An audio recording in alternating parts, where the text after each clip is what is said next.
Good morning, my name's Melissa Limerick with Knee Computer Help, and I wanted to talk to you about setting up multiple monitors today.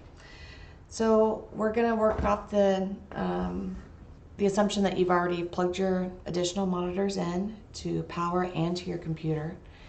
And you're just going to open up your local desktop here. You're going to right click, scroll down to display settings,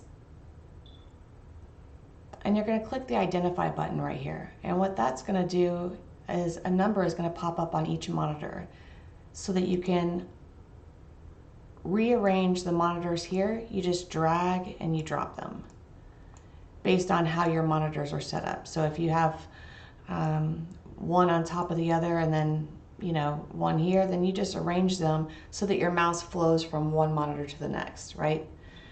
So you're going to click identify, make sure that they're all in the right order and the right location, and then you're going to click apply.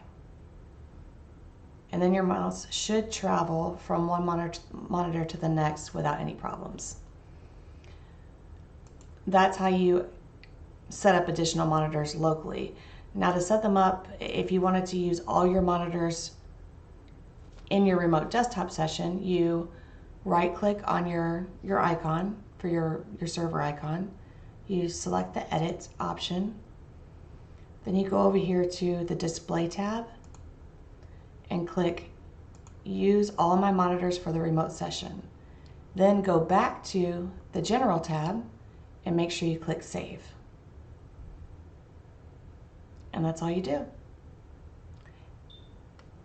Again, my name is Melissa with Knee Computer Help, and I'll see you next time. Thanks.